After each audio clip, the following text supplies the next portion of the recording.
स्वागत है आपका ज्ञान गंगा साइंस के यूट्यूब चैनल पर। यदि आप नए हैं तो आप इस चैनल को सब्सक्राइब करें, वीडियो को लाइक करें और कमेंट करें। आपके कमेंट से हमें प्रोत्साहन मिलता है। वेलकम।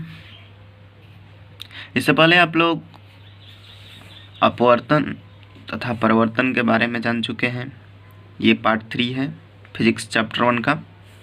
आज हम लोग जानेंगे प्रतिबिंब के बारे में। प्रतिबिंब क्या होता है? तो किसी बिंदु स्रोत से आने वाली प्रकाश की किरणें दर्पण से परावर्तन के बाद जिस बिंदु पर मिलती है या मिलती हुई प्रतीत होती है, उसे उस बिंदु स्रोत का नेक्स्ट टॉपिक है प्रतिबिंब के प्रकार। तो प्रतिबिंब दो प्रकार के होते हैं। पहला वास्तविक और दूसरा आभासी। आभासी और काल्पनिक प्रतिबिंब का परिभाषा आप आसानी से दे सकते हैं।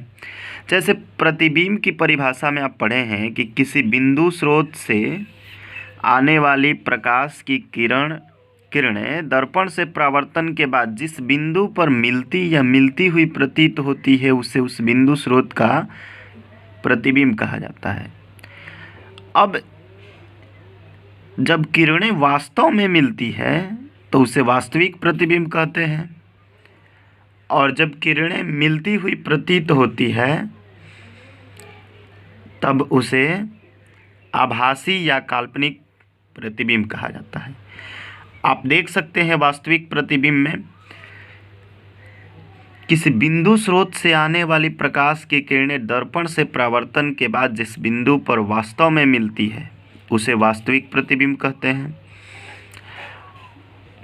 आभासी प्रतिबिंब का परिभाषा आप देख सकते हैं। किसी बिंदु स्रोत से आने वाली प्रकाश की किरणें दर्पण से परावर्तन के बाद जिस बिंदु पर मिलती हुई प्रतीत होती है, उसे उस बिंदु स्रोत का आभासी प्रतिबिंब कहते हैं।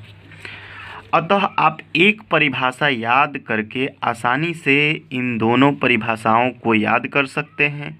जब किरणें वास्तव में मिलती हैं तो उसे वास्तविक प्रतिबिंब कहते हैं, और जब मिलती हुई मालूम पड़ती है, मिलती हुई प्रतीत होती है, तो उसे आभासी या काल्पनिक प्रतिबिंब कहते हैं। अब हम लोग जानेंगे समतल दर्पण में बने प्रतिबिंब की विशेषताएं। तो समतल दर्पण में बने प्रतिबिंब की कुछ विशेषताएं देख लेते हैं। पहली विशेषता है कि प्रतिबिंब दर्पण के पीछे बनता है। समतल दर्पण में जो प्रतिबिंब बनता है वो दर्पण के पीछे बनता है।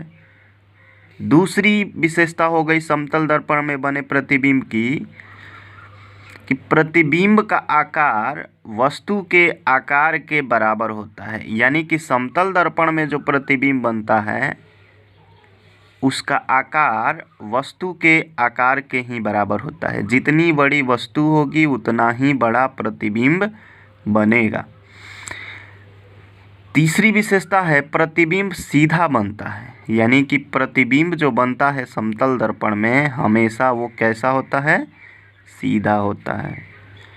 चौथा नंबर, प्रतिबिंब पार्श्विक रूप से उल्टा बनता है। पार्श्विक रूप से उल्टा का अर्थ होता है कि सिर्फ साइड चेंज होता है।